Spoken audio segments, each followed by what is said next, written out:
Hi friends, Achintya Prasad family വ്ളോഗിലേക്ക് എല്ലാവർക്കും സ്വാഗതം.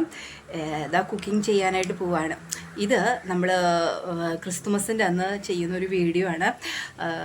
അപ്പം അന്ന് ഒരു 2 വീഡിയോ ആയിട്ടാണ് ഞാൻ ചെയ്യുന്നത് കേട്ടോ, അന്നത്തെ വീഡിയോകൾ. അപ്പം അതിൻ്റെ ബാക്കിയാണ് ഞാൻ ചെയ്യുന്നത്.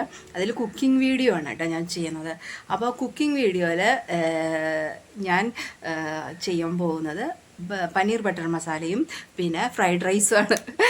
അപ്പോൾ അത് തന്നെ വീഡിയോസിലേക്ക് ഞാൻ കുക്കിംഗ് ചെയ്യുന്ന കാര്യങ്ങളൊക്കെ ആയിട്ട് നമുക്ക് ആ വീഡിയോയിലേക്ക് ഒന്ന് പോയാലോ. അപ്പോൾ അചിന്ത്യ പ്രസാദ് ഫാമിലി വ്ളോഗിലേക്ക് എല്ലാവർക്കും ഒരിക്കൽ കൂടെ സ്വാഗതം.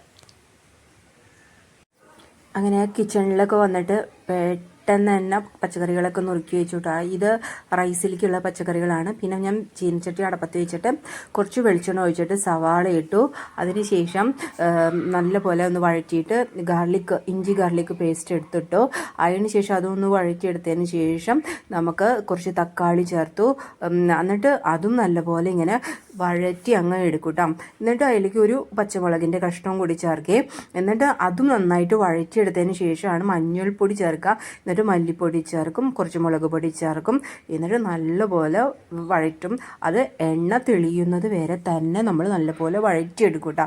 എന്നാലാണ് അതിൻ്റെ ഒരു സ്വാദ് കിട്ടുള്ളൂ. അപ്പോൾ നല്ലപോലെ എണ്ണ തെളിഞ്ഞു വന്നപ്പം അതെടുത്ത് ഞാൻ അരച്ച് കൊണ്ടുവന്ന് വെച്ചു. അതിനുശേഷം അതേ ചീനച്ചട്ടി ഒന്ന് കഴുകി വൃത്തിയാക്കിയിട്ട് അതിൽ കുറച്ച് വെളിച്ചെണ്ണ ഒഴിച്ചിട്ട് പട്ടയും ഗ്രാമ്പും ഇതെല്ലാം ചേർത്ത് ഒന്ന് മൂത്ത് വരുമ്പോൾ അതിലേക്ക് കുറച്ച് സവാള കൂടി ആഡ് ചെയ്യൂട്ടാം. അപ്പം ഇതിൽ ഈ സവാള കുറച്ച് കനം കുറച്ച് അരിയണത് കുറച്ചുകൂടെ നല്ലത്. എന്നിട്ട് അതിന് ശേഷം നമ്മൾ അരച്ച് വെച്ച ആ പേസ്റ്റ് ഉണ്ടല്ലോ, ഇപ്പോൾ നമ്മൾ വഴച്ചെടുത്തിട്ട് അരച്ചു കൊടുക്കുന്ന പേസ്റ്റ് അങ്ങ് ചേർത്തിട്ട് നല്ലപോലെ അത് മിക്സ് ചെയ്യൂട്ടാം. എന്നിട്ട് അതിലേക്ക് നമ്മൾ മിക്സിയിൽ ഒന്നും കൂടി ഒന്ന് കഴുകി ആ വെള്ളവും പിന്നെ എക്സ്ട്രാ വെള്ളമൊക്കെ ഒഴിച്ച് ഒന്ന് പിച്ചെടുക്കണം. എന്നിട്ടാണ് നമ്മൾ പനീർ കഷ്ണങ്ങളാക്കിയിട്ട് മുറിച്ച് വെച്ച പനീർ ചേർത്ത് കൊടുക്കുന്നത്. അപ്പോൾ അതുമ്മയ്ക്കൊക്കെ പിടിച്ചിട്ടുണ്ടായിരിക്കും. അങ്ങനെ കുറച്ച് ഉപ്പൊക്കെ നമ്മൾ ചേർത്തിട്ടുണ്ടായിരുന്നു. അതിന് ശേഷം നമ്മളതങ്ങ് മൂടി വെച്ചിട്ട് വേവിച്ച് എടുക്കും കേട്ടോ. അപ്പം ആ മൂടി വെച്ച സമയം കൊണ്ട് എനിക്ക് കുറച്ച് തുണികൾ തോരയിടാനുണ്ടായിരുന്നു. അപ്പോൾ ടെറസിൽ പോയിട്ട് കുറച്ച് തുണികളൊക്കെ തോരയിടാമെന്ന് വിചാരിച്ചു. അപ്പം ഇന്ന് മുടക്കുള്ള ദിവസം ആയതുകൊണ്ട് തന്നെ എല്ലാ തുണികളും ഓഫീസിൽ പോകുന്ന ഡ്രസ്സുകളും എല്ലാം അടക്കം ഇന്നാണ് കഴുകുക. നമ്മൾ വാഷിംഗ് മെഷീനിൽ അത്യാവശ്യം തുണികളാവുന്ന സമയം നോക്കിയിട്ടാണ് കേട്ടോ ഞാൻ കഴുകി വൃത്തിയാക്കി ഇടുക.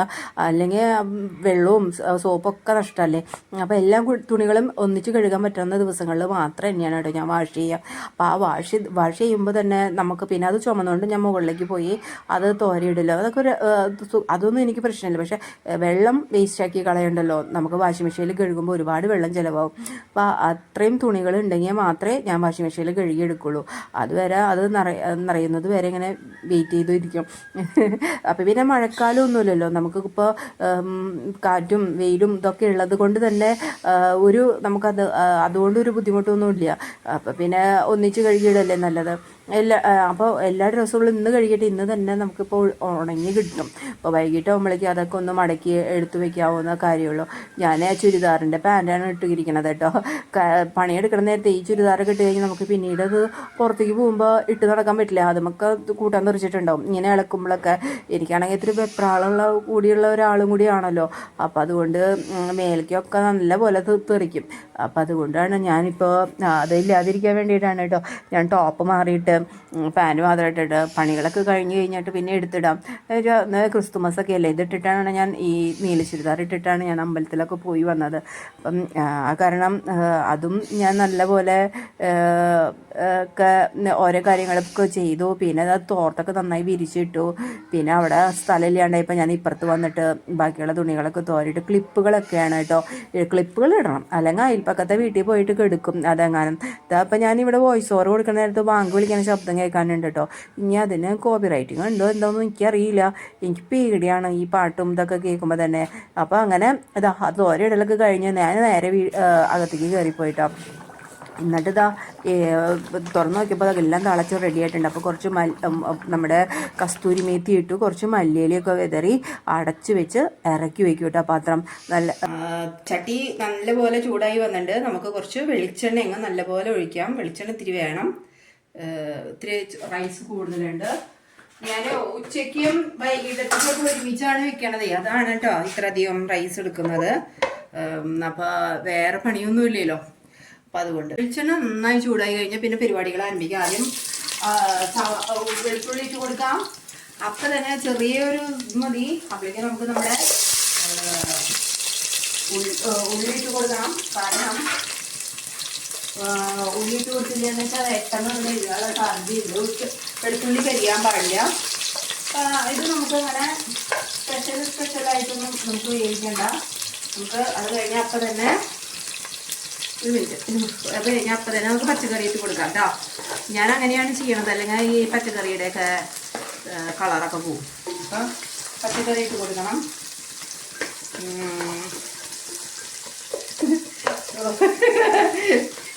നമ്മുടെ ക്യാരറ്റൊന്നും റെഡി ആയിട്ടില്ല കേട്ടോ. അപ്പം അത് ഇങ്ങനെ വഴറ്റിക്കൊണ്ടിരിക്കണതിൻ്റെ ഇടയിൽ നമുക്ക് ആദ്യം ചെറുതായിട്ട് കുറച്ച് ഈ സാധനം ഗ്രീൻ ചില്ലി സോസ് കുറച്ച് ഒഴിക്കാം. നല്ലതാ ഗ്രീൻ ചില്ലി സോസ് കുറച്ച് ഒഴിക്കണത്. എല്ലാത്തിനും ഒരു കയ്യളവ് വേണം കേട്ടോ. അതല്ലാന്ന് വെച്ചാൽ അറിയും. ഇത് അങ്ങനെ ഈ ഒരു സോസ് ചേർത്ത് നമ്മൾ കുറച്ച് നല്ലതാണ് ഈ സോസ്. നമുക്ക് ഇനി അത്യാവശ്യമുള്ളത് നമ്മുടെ സോയാ സോസാണ് നമുക്ക് ഒഴിക്കാറ്. ഇത്തിരി ഒഴിക്കണം കേട്ടോ. ഒരുപാട് ഒഴിച്ചത് കുറച്ച് ഓക്കെ, ഇത്ര മതി. തന്നെ ഇത്തിരി അധികമാണ്. എന്നിട്ട് ഒന്ന് ഇളക്കുക നല്ലപോലെ. എന്നിട്ട് അതെല്ലാം മിക്സ് ചെയ്യാം. നമ്മളിടണം കുറച്ച് ഉപ്പിടണം. ഇത്തിരി ഉപ്പ് സോസിലുണ്ടാവും. അത് കണ്ടും കേട്ടൊക്കെ ഇടണം. ചോറിൽ ഞാൻ ഇട്ടിട്ടുണ്ട്. അപ്പം അതുകൊണ്ട് ഇത്തിരി ഉപ്പ് ഇടണം. ഇത്തിരി ഇട്ടാൽ മതി ഉപ്പ് കേട്ടോ. പച്ചക്കറികളൊക്കെ നമ്മൾ ചേർക്കാൻ തന്നെ കൂടുതൽ ഇഷ്ടമുള്ള പച്ചക്കറികളൊക്കെ ചേർക്കാം. പിന്നെ എല്ലാം ഉരുളക്കിഴങ്ങൊക്കെ ആണെങ്കിൽ ഇത്തിരി ഇങ്ങനെ വറുത്തിട്ട് ഒക്കെ ചേർക്കാൻ നല്ലത്. ഇത്തിരി വെറുതെ ഒന്ന് ഫ്രൈ ആക്കിയിട്ടൊന്നും ചേർക്കാം. അതൊക്കെയാണ് കുറച്ചുകൂടി നല്ലത്. ഇനി നമുക്ക് നമ്മുടെ ഇതൊക്കെ കഴിഞ്ഞു. ഇനി ഇത്തിരി ഞാൻ എന്താ വെച്ചാൽ ഫ്രൈഡ് റൈസിന് സാധാരണ പുതിയനയിൽ ചേർക്കണമെന്ന് ചോദിച്ചാൽ യെസ് എന്ന് ഞാൻ പറയും. കാരണം എനിക്ക് ഇഷ്ടമാണ് അതിൻ്റെ മണം. അപ്പോൾ ആ ഒരു ലേശം പുതിയനയിലയുടെ ഇട്ടിട്ട് ഇങ്ങനെ വഴറ്റിയതിന് ശേഷം ഇനി നമ്മളുടെ ഇപ്പോഴൊന്നും കുരുമുളക് പൊടിയോ അതൊന്നും ചേർക്കാൻ പാടില്ല. അപ്പോൾ ഇതിട്ടിട്ട് കുറച്ച് റൈസ് അങ്ങനെ തട്ടണം നമ്മൾ. എന്നിട്ട് ഇങ്ങനെ ഇളക്കിയെടുക്കണം. ആദ്യം കുറച്ച് റൈസ് എടുത്തിട്ട് ഇങ്ങനെ ഫുള്ളിങ്ങനെ ഇളക്കുക. അതിനുശേഷം നമ്മൾ ഈ ചോറ് ഇവിടെ എടുക്കാം. എന്നിട്ട് വീണ്ടും ഇങ്ങനെ ഇളക്കിയെടുക്കണം.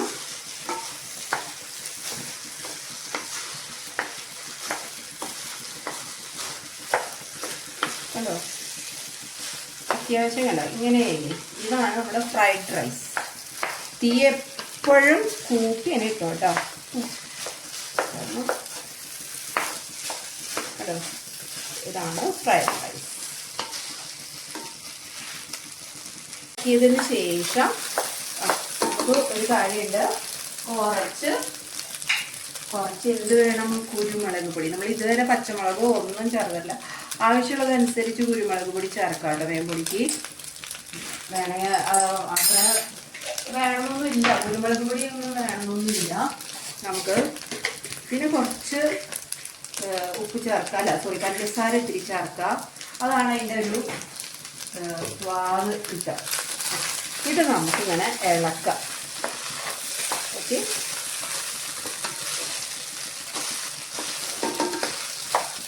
എല്ലായിടത്തും ആ കുരുമുളക് പൊടിയും സോസും പിന്നെ പഞ്ചസാരയും ഉപ്പും എല്ലാം ഇങ്ങനെ മിക്സാവും. കേട്ടോ, ഇതാണ് ഫ്രൈഡ് റൈസ്. ഇനി നമ്മൾ ഇതങ്ങനെ അങ്ങനെ പൊത്തി വെക്കാം. പൊത്തി വെക്കാം. എന്നിട്ട് അതിൻ്റെ മുകളിൽ കുറച്ച് മല്ലിയില, പിന്നെ കുറച്ച് പുതിയനില, ഇതൊക്കെ നമ്മൾ ചേർക്കാം. കുറച്ച് ഇങ്ങനെ ഇഷ്ടമുള്ളതാണ് ചേർത്തോട്ടോ. അതുപോലെ ഒന്നും പിശുക്ക് കാണിക്കണ്ട. അവനാൻ്റെ ഇഷ്ടത്തിന് ടേസ്റ്റിനൊക്കെ ചേർക്കാം എല്ലാവർക്കും. എന്നിട്ട് നമ്മൾ ഇതങ്ങ് അന്തസ്സായിട്ട് മൂടി വയ്ക്കാം. എന്നിട്ട് തീ അങ്ങ് ഓഫ് ചെയ്യാം. അവിടെ ഇരുന്നോട്ടെ ഒരു 5 മിനിറ്റ്. അങ്ങനെ വിഭവങ്ങളെല്ലാം ഉണ്ടാക്കൽ കഴിഞ്ഞു. അപ്പോൾ ഞങ്ങൾ കഴിക്കുകയായിട്ടോ. അജിന്തി പ്രസ family vlog signing off. Tata, bye by.